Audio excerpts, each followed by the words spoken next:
Hello students, welcome to magnetics. बेटा आज हम करेंगे मेमोरीज ऑफ चाइल्डहुड का part 2, we too are human beings. इसका फर्स्ट पार्ट हम कर चुके हैं, the cutting of my long hair, that was by जित कलासा और ये लिखा गया है बाय बामा। So when I was studying in the third class, I hadn't yet heard people speak openly of untouchability. तो यहाँ पे बामा अपनी कहानी सुनाती हैं। वो कहती हैं कि जब मैं क्लास थर्ड में थी तब मैंने किसी को भी अनटचेबिलिटी के बारे में ओपनली बात करते नहीं सुना था। But I had already seen, felt, experience and been humiliated by what it is. लेकिन मैं इस चीज़ को बहुत अच्छे से महसूस कर चुकी हूँ, इससे ह्यूमिलेट हो चुकी हूँ, इसका एक्सपीरियंस कर चुकी हूँ कि एक्चुअली में अनटचेबिलिटी होती क्या है। I was walking home from school one day and old bag hanging from my shoulder. अब वो अपनी कहानी सुनाती हैं कि एक दिन मैं स्कूल से अपने घर जा रही थी एंड मैंने जो है अपना स्कूल बैग टांगा हुआ था। It was actually possible to walk the distance in 10 minutes. अब मेरे स्कूल से घर का डिस्टेंस सिर्फ 10 मिनट्स का था, लेकिन यूजुअली मुझे 30 मिनट्स तो लगते थे घर पहुंचने में। रीज़न उसका ये था, it would take me half an hour to an hour to dawdle along, watching all the fun and game that were going on, all the entertaining novelties and oddities in the streets, the shops and the bazaar. तो कह रही है कि मुझे घर पहुंचने में आधे से 1 घंटा लगता था। मतलब मेरे स्कूल से घर तक का डिस्टेंस 10 मिनट का था, फिर भी छुट्टी के टाइम मुझे आधे से 1 घंटा लगता था। उसका रीज़न ये था कि जितनी भी चीज़ें, जितने भी प्लेजर, जितनी भी अच्छी चीज़ें, जितनी भी नई नई चीज़ें मार्केट में आती थी, मैं वो सारी चीज़ें देखती थी। ठीक है, और वो देखती देखती हर शॉप पे रुकती थी, हर जगह रुक रुक के मैं अपने घर जाती थी और हर चीज़ का मज़ा लेते हुए, तो इसलिए मुझे टाइम लगता था। The performing monkey, the snake which the snake charmer kept in its box and displayed from time to time, the cyclist who had not got off his bike for 3 days and who kept paddling as hard as he could from break of day. तो जितनी भी चीज़ें थी, मतलब monkey का game हो गया या स्नेक का गेम हो गया या कोई बाइक चला रहा है कितने दिनों से, सारी चीज़ें, जितने भी मज़े जो होते हैं ना लाइफ के, मैं वहाँ लेती थी। मतलब मैं देखती थी क्या हो रहा है बाज़ार में, क्या नई चीज़ आई है, कौन सा गेम चल रहा है, ये सारे मज़े लेते हुए मैं अपने घर तक जाती थी। The routine note that were pinned onto his shirt to spur him on, the spinning wheel, the Mariatta temple, the huge bell hanging there, the pongal offering being cooked in front of the temple, the dried fish stall by the statue of Gandhi, the sweet stall, the stall selling fried snacks and all other shops next to each other, the street light always demonstrating how it could change from blue to violet। तो ये सारी चीज़ें, ये सारी उन्होंने अपनी चीज़ें बताई हैं जो वो देखती हुई जाती थी। And now the Narikuravam hunter gypsy with his wild lemur in cages selling needles, clay, beads and instruments for cleaning out the ears. Oh, I could go on and on। मतलब वो कह रही मैं कितनी सारी चीज़ें आपको बताऊं कि मैं क्या क्या देखती हुई जाती थी। जितना सब नया मार्केट में आता था या जो मैं देखती थी वो सारी चीज़ें मैं देखती हुई जाती थी। At times people from various political parties would arrive, put up a stage and harangue us through their mics. Then there might be a street play or a puppet show or a no magic, no miracle stunt performance. All these would happen from time to time. So time to time, season wise, festival wise जो है अलग अलग चीज़ें होती थी, but almost certainly there would be some entertainment or other going on। तो कुछ ना कुछ नया entertainment जो है वो होता रहता था। Even otherwise there were the coffee clubs in the bazaar, the way each waiter cooled the coffee, lifting a tumbler high up and pouring its contents into a tumbler held in his other hand, or the way some people sat in front of the shops chopping up onion, their eyes turned elsewhere so that they would not smart, or the almond tree growing there and its fruit, which was occasionally blown down by the wind. All these sights taken together would tether my legs and stop me from going home। और फिर ये सारी चीज़ें तो होती थी, साथ में कॉफ़ी शॉप्स थी वहाँ पे। किस तरीके से वो कॉफ़ी बनाने वाले अपने टम्बलर को इतना ऊंचा उठाते थे और फिर वापस जो है उसको ठंडा करते थे। ऑनियन किस तरीके से वहाँ पे लोग चॉप करते थे और कितना वो जो आलमंड के ट्रीज थे, कितने उस ट्रीज से आलमंड नीचे गिरे हुए थे। तो मतलब मैं कितनी सारी चीज़ें आपको बताऊँ, ये सारी चीज़ें मुझे घर जाने से रोकती थी और इसीलिए मेरा घर जाने का टाइम दिन में जो है आधे से 1 घंटे का होता था। And then according to the season there would be mango, cucumber, sugar cane, sweet potato, palm shoots, gram, palm syrup, palm fruit, guavas and jack fruit. इतनी सारी चीज़ें आपको पता है, ये सर्दियों में बहुत सारी चीज़ें खाने को मिलती है। फ्रूट चाट मिलता है ना। स्कूल के बाहर कितने सारे ऐसे होते हैं जिनके पास टॉफीज मिलती हैं, है ना।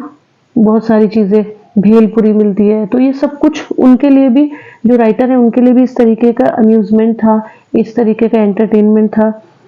And then Gazing at all this, one day I came to my street, my bag slung over my shoulder। तो इसी तरीके से मेरे रोज के दिन निकलते थे। ऐसा ही एक दिन ये भी था जिस दिन मैंने एक्सपीरियंस किया कि मैं अपने स्कूल से घर आ रही थी। And then at opposite corner though a threshing floor had been set up and the landlord watched the proceedings seated on a piece of sacking spread over a stone ledge। तो मैंने देखा कि जहां मैं चल रही थी उसके अपोजिट में नीचे जो है धान डाल रखा था और लैंडलॉर्ड जो है वो चीज़ों को वॉच कर रहे थे। And now our people were hard at work driving cattle in pair round and round to tread out the grain from the straw. और वहाँ पे हमारे जो लोग थे वो काफ़ी मेहनत कर रहे थे, बैलों को उस धान के ऊपर चला रहे थे जिससे कि ग्रेन और स्ट्रॉ अलग अलग हो जाए। Animals were muzzled so that they wouldn't help themselves to the straw. So I stood for a while there watching the fun। तो मैंने सोचा कि चलो ये तो कुछ नया सा है, चलो इसको भी देखते हैं। मैं वहाँ पे रुकी और देखने लगी। Just then an elder of our street came along from the direction of the bazaar। तो थोड़ी सी देर में ही मैंने देखा कि हमारे जो एक अंकल हैं, काफ़ी एल्डर, वो है स्ट्रीट मतलब बाजार की तरफ से आ रहे थे। The manner in which he was walking along made me want to double up। तो जिस तरीके से वो आ रहे थे मैंने उनको सोचा कि मैं उन्हें देखती हूँ। He came along holding out the packet by its string। उन्होंने उस पैकेट को स्ट्रिंग से पकड़ा हुआ था। एक पैकेट था उनके पास, वो उन्होंने स्ट्रिंग मतलब उसके जो पकड़ने के लिए होता है ना स्ट्रिंग, उससे पकड़ा हुआ था और उन्होंने उस पैकेट को टच नहीं किया। I stood there thinking to myself, if he hold it like that, won't the package come undone and the wadais fall out। और फिर मैंने सोचा कि अगर वो ऐसे स्ट्रिंग से इस पैकेट को पकड़ रहे हैं, हो सकता है कि स्ट्रिंग टूट जाए और पूरे वड़ाई जो है, खाने का एक होता है ना तला हुआ, वो सारे वड़ाइज जो है वो गिर जाएंगे। The elder went straight up to the landlord, open the parcel and began to eat the vadais. After I had heard all this and at last I went home. तो अब मैंने देखा कि वो वड़ाइज जो लेके आए थे अंकल, तो वो उन्होंने लैंडलॉर्ड को दिया। लैंडलॉर्ड ने उसको मज़े से खाया, ठीक है। और उससे पहले उन्होंने एक और काम किया कि वो उनके सामने झुके, जो हमारे अंकल थे वो उनके सामने झुके, जो कि उनसे एज में काफ़ी बड़े थे, लैंडलॉर्ड से एज में काफ़ी बड़े थे, उनके सामने झुके और वो वड़ेस का पैकेट उन्होंने उनको दे दिया। ये सब देख के मैं घर आ गई। My elder brother was there, I told him the story in all its comic detail. और मैं जब घर आई तो मैंने अपने भाई को ये सारी कहानी जो है एक मतलब मजाक के मूड में सुना दी, है ना। I fell about with laughter at the memory of a big man and an elder at that making such a game out of carrying the parcel. मैंने अपने भाई को बताया, मैं बहुत ज़्यादा हंस रही थी कि वो अंकल ने, पता है, उसका ना ऐसे पैकेट को ढंग से नहीं पकड़ा था, ऐसे पकड़ के ला रहे थे और मतलब वड़ाइज गिर भी सकती थी, है ना। मैं बहुत ज़्यादा मजाक भी उड़ा रही थी उस चीज़ का। बट अनंत जो उनका ब्रदर था वॉज नॉट अम्यूज। इस बात से वो बहुत ज़्यादा खुश नहीं हुआ। Anand told me the man wasn't being funny when he carried the package like that. He said everybody believed that they were upper caste and therefore must not touch us। तो मेरे भाई ने मुझे बताया कि इसमें कोई हंसने की बात नहीं है, कोई मजाक नहीं है कि उन्होंने पार्सल को किस तरीके से पकड़ा था, बल्कि वो जो लैंडलॉर्ड हैं वो अपर कास्ट के समझते हैं और वो हमको टच नहीं करना चाहते। If they did they would be polluted. अगर वो हमें टच करेंगे तो वो अपने आप को पोल्यूटेड समझेंगे। That's why he had to carry the package by its string. और यही रीजन है कि वो जो हमारे यहाँ के अंकल हैं उन्होंने उस पैकेट को स्ट्रिंग से पकड़ा हुआ था। Then I heard this I didn't want to laugh any more. लेकिन जब मैंने ये सुना तो मुझे भी कुछ ज़्यादा हंसी नहीं आई and I felt terribly sad, बल्कि मैं और ज़्यादा मायूस हो गई। How could they believe that it was disgusting if one of us held that packet in his hands, even though the vada had been wrapped? तो मैंने अपने भाई को बोला कि ये कौन सी बात है कि वड़ई इसको हाथ नहीं लगा सकते, वड़ई तो ऑलरेडी पैकेट में रैप्ड है ना, तो क्यों नहीं पकड़ सकते, उससे क्या हो जाएगा। First in a banana leaf and then parcel in a paper, और उससे पहले भी बनाना लीफ में वड़ई रखे गए, फिर पेपर में, एंड देन एक स्ट्रिंग में, एक पॉलिथीन बैग में रखे हैं। I felt so provoked and angry that I wanted to touch those red vadais myself straight away। और मुझे बहुत ज्यादा गुस्सा आया और मैंने अपने भाई को बोला कि मैं खुद अगर वहां पे होती तो मैं इन वडाइज को टच कर देती, अगर मुझे रीजन पता होता। Why should we have to fetch and carry for these people? I wondered। मुझे समझ नहीं आया कि मंगाया भी हमारे अंकल से और टच भी नहीं करना, ये क्या बात हो गई। Such an important elder of ours goes meekly to the shop to fetch snacks and hand over the reverently bowing and shrinking। मतलब हमारे अंकल, इतने बूढ़े अंकल उनके लिए काम करें, शॉप पे जाए, उनके लिए वड़ेज लेके आए और फिर उनको झुक के वो वड़ेज दे बिना टच किए। To this fellow who just sit there and stuff them into his mouth, the thought of it infuriated me. इस बात से ही मुझे बहुत ज्यादा गुस्सा आ गया कि वो तो वहां पे बैठ के देख रहा है, वो सिर्फ खाएगा बस वहां पे बैठ के, है ना, और वो अंकल काम करेंगे सारा। How was it that these fellows thought so much of themselves. फिर मुझे बहुत ज्यादा गुस्सा आया, मैंने अपने भाई से बोला कि ऐसे कैसे अपने बारे में बहुत ज्यादा सोच सकते हैं, ये हमारे बारे में ऐसे सोचते हैं। Because they had scraped 4 coins together, did they mean they must lose all human feelings. मतलब उन्होंने जो है कुछ पैसा कमा लिया है, उनके पास कुछ पैसा, तो सारी फीलिंग्स खत्म होगी उनकी। But we too are human beings, वो बोलते कि हम भी तो इंसान है ना। Our people should never run these petty errands for these fellows। We should work in their fields, take home our wages and leave it that। वो कहते हैं कि अगर वो हमें कुछ वेजेस देते तो उसके बदले में हम उनके फील्ड में काम करते हैं, तो ये कोई वो थोड़ी है कि उनके लिए एक्स्ट्रा हम काम करेंगे। माई elder brother who was studying at a university had come home for the holidays. और ये सारी बातें मैं अपने एल्डर ब्रदर से कर रही थी, जिसका नाम आनंद था, जो यूनिवर्सिटी से कुछ दिनों के लिए छुट्टी आया था घर पे। He would often go to the library in our neighboring village in order to borrow books। और वो ज्यादातर जो है लाइब्रेरी जाया करता था किताबें लेने के लिए। He was on his way home one day। अब मेरे भाई ने एक कहानी सुनाई, उसके साथ भी ऐसा हुआ। उसने बोला कि वो एक दिन घर आ रहा था, walking along the banks of the irrigation tank। किनारे किनारे घर आ रहा था। One of the landlord's men came up behind him। और उसके पीछे पीछे एक लैंडलॉर्ड आया। He thought my Anand looked unfamiliar and so he asked। उसने देखा कि मेरा भाई आनंद जो है काफी अनफेमिलियर दिख रहा है, इससे पहले वो नहीं दिखाई दिया कभी भी, तो मतलब उसे नहीं जान पा रहा, पहचान नहीं रहा था, तो इसलिए उसने पूछा Who are you अपा, what's your name। आप कौन है और आपका नाम क्या है।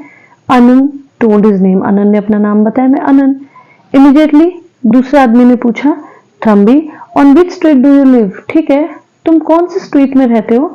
The point of this was that if he knew on which street we lived he would know our caste to.